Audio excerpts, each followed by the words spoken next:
Assalamualaikum warahmatullahi wabarakatuh, pemirsa Nasional TV dimanapun berada. Jumpa lagi bersama saya Bung Hamid dalam acara Dialog Nasional TV.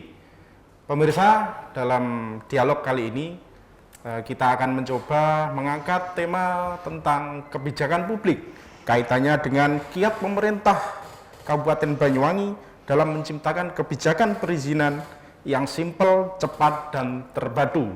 Nah, untuk menyemarakkan dalam diskusi ini telah hadir narasumber saya yang sudah hadir. Yang pertama saya perkenalkan, di sebelah kiri saya ada Mas Antonio Cornelis. Sehat Pak? Sehat. Selamat datang di Nasional TV.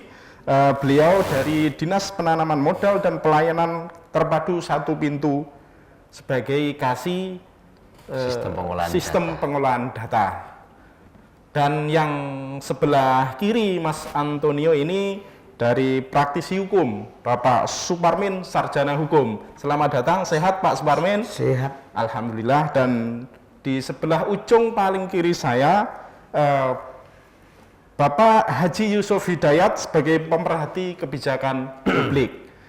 Pemirsa Nasional TV, sistem perizinan di Kabupaten Banyuwangi tentu harus diketahui oleh banyak pihak, tentunya bagi masyarakat yang mempunyai usaha dan yang lain sebagainya terkait dengan yang harus bagaimana mereka itu melaksanakan atau bagaimana perizinan-perizinan yang mereka laksanakan, mereka lakukan itu bisa cepat misalkan seperti itu. Nah, oleh karena itu terkait dengan perizinan ini Mas Antonio Cornelis ini lagi luar biasa ya hari-hari ini terkait dengan Dinas Penanaman Modal ini yang lagi ini terkait dengan fenomena kasuistik yang terjadi di masyarakat. Nah, bagaimana sih sebenarnya sistem perizinan agar cepat, terpadu, efektif, efisien seperti itu misalkan? Moga saya persilahkan terlebih dahulu Mas Antonio Cornelis dari Dinas Penanaman Modal. Moga. Silakan Mas Antonio Cornelis. Baik, terima kasih atas waktunya. Memang kalau kami berbicara tentang perizinan, memang sekarang ini kan sudah ada undang-undang yang terbaru terkait perizinan. Bahwasanya kan Presiden Jokowi kan sudah menyampaikan melalui Undang-Undang Cipta Kerja nomor 11 tahun 2020. Nah, konsep perizinan ini memang diturunkan dari beberapa aturannya. Salah satunya adalah yang berbicara perizinan berusaha berbasis resiko. Berbasis resiko, ya. Online itu, Pak? Ya, atau familiarnya adalah OSS. OSS, ya. Online Single Submission. Nah, terjadi sedikit perbedaan. OSS ini memang dulu diterbitkan itu tahun 2018. 2018. Ya, OSS versi 1.1 atau yang lama. Ya. Dan melalui Undang-Undang Cipta Kerja ini diupgrade menjadi OSS RBA atau yang sekarang ini innya itu perizinan berusaha berbasis resiko. Berbasis resiko. Ya, berbasis resiko. Nah, kalau di undang-undangnya ada PP-nya. Di PP 5 tahun 2021 sudah jelas namanya adalah perizinan berusaha berbasis resiko. Ya, yang membedakan adalah kalau dulu orang ini ketika mau melakukan usaha, mindsetnya awal adalah kita membangun dulu lokasinya, baik gedung, bangunannya, properti, baru ngurus izin usahanya. Itu kalau tempo dulu. Ya, tempo dulu. Yang membedakan sekarang adalah orang ini bisa mengajukan izin dulu melalui OSS. Melalui OSS. Ya, berbasis resiko ini. Nah, gimana posisi bangunannya itu nanti? Maka berbedanya adalah sekarang kita ini konsepnya adalah mengawal investasi. Konsepnya sekarang ini, maka perizinan ini adalah kita keluarkan di awal. Kita percaya dulu kepada konsumen, kepada pelaku usaha, maka nanti gimana cara ngontrolnya? Maka nanti ada namanya fungsi pengawasan yang bermain di situ. Jadi kalau dulu ini kan orang sudah dapat izin, selesai, wes. Pengawasannya gimana? Jarang-jarang dilakukan kan seperti itu. Maka sekarang konsepnya berubah. Kita keluarkan izinnya dulu sesuai keperuntukannya, kemudian sesuai apa yang mau dilakukan, kemudian kita akan kontrol nanti setelahnya, setelah apa namanya dia melakukan perizinan berusaha. Mungkin seperti itu. Kalau secara konsep besarnya memang perizinan OSS ini saya bilang ini paling simpel dari yang dulu-dulu. Kalau orang dulu ini mengurus izin ini terlalu Artinya lama. orang dulu memahami bahwa perizinan itu membuat rumit gitu ya, sangat rumit, lama dan sebagainya. Lah dengan OSS yang saat ini melalui Undang-Undang Cipta Kerja ini, apakah nantinya bisa dalam tanda petik itu mengurai persoalan-persoalan yang rumit, berbulan-bulan seperti itu misalkan? Ya, memang kalau lihat konsep yang dulu memang seperti itu, Pak. Iya. Tapi kalau sekarang mungkin apa namanya di konsep yang OSS ini kita lebih cenderung kita trust dulu pada pelaku usaha. Iya. Ya, maka perizinan akan dikeluarkan dahulu.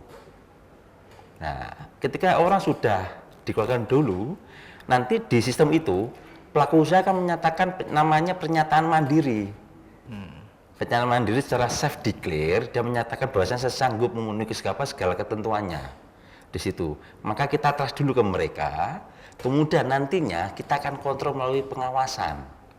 Apakah dia sesuai pernyataannya tadi sudah sesuai? Apakah dia sesuai yang dinyatakan tadi sudah sesuai? Karena memang berbasis resiko ini kita sudah kalau dulu kan namanya izin A, izin B dan C. Ya. Kalau sekarang sudah berganti istilahnya KBLI, Pak.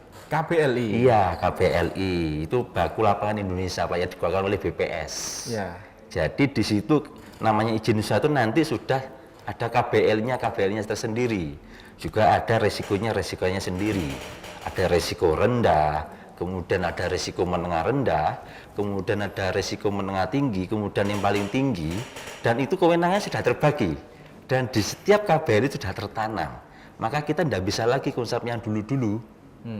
Ketika sudah orang memasukkan KBL itu dalam sistem ketika dia melakukan izin usahanya, maka di KBL itu sudah terkunci. Apakah ini kewenangannya pusat, apakah ini kewenangannya provinsi, apakah ini kewenangannya pemerintah daerah. Maka sudah dikunci dari awal. Dari awal ya? Ya, sudah dikunci dari awal. Maka mungkin ketika orang mengajukan izin, dia juga bisa cross-check secara online. Perusahaan izin usaha saya ini kategorinya apa, risikonya nanti apa, itu di setiap KBLI sudah tercantum.